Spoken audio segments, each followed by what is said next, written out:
TV channel. Going over to Netflix today for what's classed as a thriller. Yes, I think that's a good enough name for it. We'll have a look at something called Don't Move. Yes, it's an 18 certificate, 92 minutes long, so a nice length for a thriller. Starring Kelsey Asbiel, Finn Wittrock, Moray Treadwell and Daniel Francis.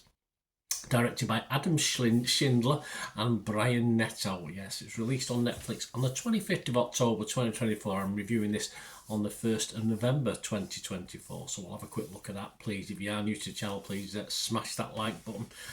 Press it, guys. That'd be wonderful. If you're not already subscribed, please do so. If you enjoy what I try and do, try to inform and entertain on these films and give my views and other people's views as well. But whether I can recommend you watch it or not. So that's always what I aim to do. And if you do check through the channel for all my other stuff, you'll see things on my football team, Manchester City as well. So that's any interest, have a look at that. Or even know somebody who might be interested, give them a kick in my direction. And yes, we do have memberships and sponsors, etc. at the moment. So for more information on that, please stay tuned after this little review. But we'll get on with this. We'll get on with this rather than get onto that and just check later. If you can help support the channel, that'll be wonderful.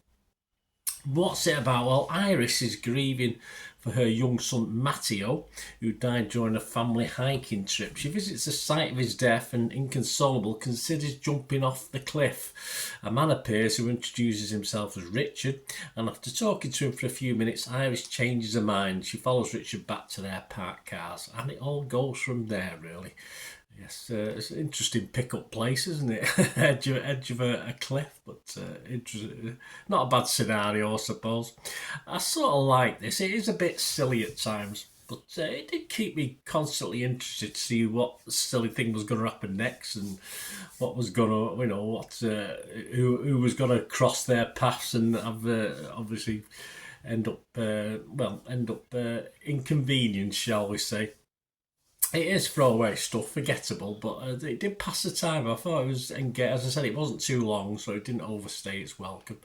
For me, it was an okay surprise. I didn't expect too much because the reviews weren't fantastic, and I'm not going to give it a fantastic review myself, but there was, interestingly enough, some nice chemistry on screen between the two main protagonists in this, which isn't bad, as Kelsey Asbiel spent a big chunk of this movie sort of immobile. So the fact there was good chemistry between them and basically her eye movement most of the time. But I thought it worked pretty well. All credit to Kelsey for a brave attempt. So yeah, I sort of like this. I'm not going to wholeheartedly recommend, but it's not a total disaster. Rotten Tomatoes, I've marked it as fresh. Metacritic, I've marked it as mixed. I could be totally positive and negative. And I was playing with giving this a 6 out of 10, but I've come down at 5.5 out of 10, which means it's not a total waste of time, but not one I can heartily recommend. I think if you get through the first 10 or 15 minutes, you'll end up watching it, and it could be worse things. You could do worse things with your time. What are other people thinking? Well, Rotten Tomatoes is okay. They're 5.9 out of 10, so close to what I've got. That's 34 critics. 23 were fresh, and 11 were negative, or rotten, shall we say. On Metacritic, they're giving it 54 out of 100, so very close to what I've got. That's just based on 8 critics. So William Bibiani from The Wrap only give it 76. He said Brian Netto and Adam Schindler's gimmicky nail biter only. Let's give it a good 76. I say only. Nail biter is intense and creative enough to quicken your heartbeat and make you wonder if you'd be clever enough to survive in the same situation. Yes. Ben Travis of Empire Film Magazine. Pacey thrills are doled out in a solid Sam Raimi approved pulse raiser with a few nifty ideas up its sleeve. Shall we try Don't Smell next? Well, not really, no. But there were some people who didn't like it. Robert Daniels from RogerEbbett.com only give it 38 and said, this film is simply a simulation of the genre beach you expect in a story about a man kidnapping a woman in the woods. The cloying setup also leaves much to be desired.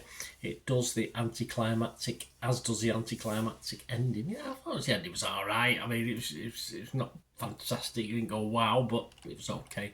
About Joe Public, well, Rotten Tomato users 2.6 out of 5. So that's 5.2 out of 10.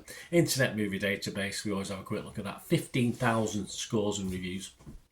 5.8 out of 10. So we're all between 5.5 and just under 6, aren't we? So as I say, it's not going to win any awards or whatever, but I can think of worse ways of passing 90 minutes or so. So let me know what you think, guys, if you get to watch this anyway. Great to have your views. And as I said, please, if you can help support the channel, please stay tuned. Right, a quick shout out before we go for my sponsors at the moment. Piat6505, they've got a little eBay shop. And they sell movie posters from the 1990s and 2000s, some great films, some great actors. So please check the link in the comments section below and you'll go straight to the shop. I dispatch everything between 24 and 48 hours, so if you see anything there, you want to order it, you can also mention my name. I mean, they are sponsoring me, so I do my little deal as well, so you can get 10% off. If you buy anything, just mention me, so say Bernard sent you, and they'll give you a 10% reduction on your order price. My thanks to Piat6505. If you're interested in sponsoring the channel yourselves, guys, supporting the channel by sponsorship, just let me know. My socials are on screen there, so just contact me about that and we can have a chat. Other ways to help me out, guys, if you watch the ads, if the ads on this YouTube ads, that helps in a very little way, but it all helps. All, you know, watch the pennies and pounds look after themselves, they say, don't they? Or the pennies or the 10p's look after themselves. But if you watch the ads or follow the links on the ads as well, that's always a nice way to support the channel. If you sort of hang on for it, I've done that. I watched other people's and followed the ads, just something I fancied, which does happen from time to time. Of course, you can support me by pushing that subscribe button as mentioned earlier, and that of course pressing the button so you know when these vlogs are coming out. And of course I'm always interested in your opinions, and of course you can give us a like, that'd be wonderful as well. So thanks for watching, guys. Hopefully I'll join you very, very soon with something else. Until we meet again, I'll never ask one thing, don't I? Please stay safe, everyone. Bye for now.